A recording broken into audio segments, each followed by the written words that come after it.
संसद में मनरेगा का नाम बदलकर वीबीजी रामजी रखने को लेकर आए बिल पर जबरदस्त बवाल मचा हुआ है। इस मुद्दे पर बात करते हुए बीजेपी के फायर ब्रांड सांसद निशिकांत दुबे ने कांग्रेस पर जोरदार हमला बोला और कहा कि कांग्रेस के नेता भ्रष्टाचार कर मोटे हो गए हैं, इन्हें जवाबदेह बनाया जाना चाहिए।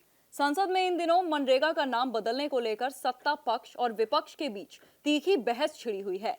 केंद्र की मोदी सरकार मनरेगा का नाम बदलकर विकसित भारत जी राम जी करने के लिए एक नया बिल लाई है। इस मुद्दे पर बीजेपी सांसद निशिकांत दुबे ने कांग्रेस पर कड़ा प्रहार करते हुए कहा कि राष्ट्रपति, उपराष्ट्रपति और राष्ट्रपिता जैसे सम्मानजनक पदों के नाम पर कोई सरकारी योजना नहीं होनी चाहिए। उन्होंने तर्क दिया कि कांग्रेस ने केवल अपना हित साधने और भ्रष्टाचार छुपाने के लिए महात्मा गांधी के नाम का इस्तेमाल किया है।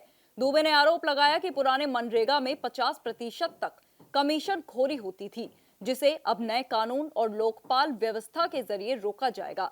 निशिकांत दुबे ने सदन में संविधान का हवाला देते हुए कहा कि कांग्रेस हमेशा संविधान की दुहाई देती है, लेकिन उसकी मूल भावना को नहीं समझती। उन्होंने कहा कि मोदी सरकार असल में संविधान को बचाने का काम कर रही है, जबकि कांग्रेस ने आपातकाल के दौरान इसे नुकसान पहुंचाया था। उन्होंने साफ किया कि भाजपा महात्मा गांधी के सिद्धांतों का सम्मान करती है और उनके नाम को भ्रष्टाचार से बदनाम होने से बचाना चाहती है।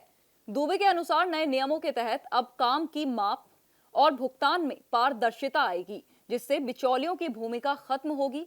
वहीं केंद्रीय मंत्री शिवराज सिंह चौहान ने इस नए बिल को पेश करते हुए कहा कि इसका मुख्य उद्देश्य राम राज्य की परिकल्पना को साकार करना और गांव का संपूर्ण विकास करना है। नए विधेयक के तहत अब हर साल 125 दिनों के रोजगार की गारंटी दी जाएगी और केंद्र सरकार इस पर 95,000 करोड़ रुपए से ज्यादा खर्च करेगी। उन्होंने विपक्ष के आरोपों का जवाब देते हुए कहा कि गांधी जी और राम हमारे रोम रोम में बसे हैं। ये नया कानून न केवल गरीबों को काम देगा, बल्कि खेती के लिए मजदूरों की कमी जैसी समस्याओं को भी दूर कर गांव को आत्मनिर्भर और विकसित बनाएगा।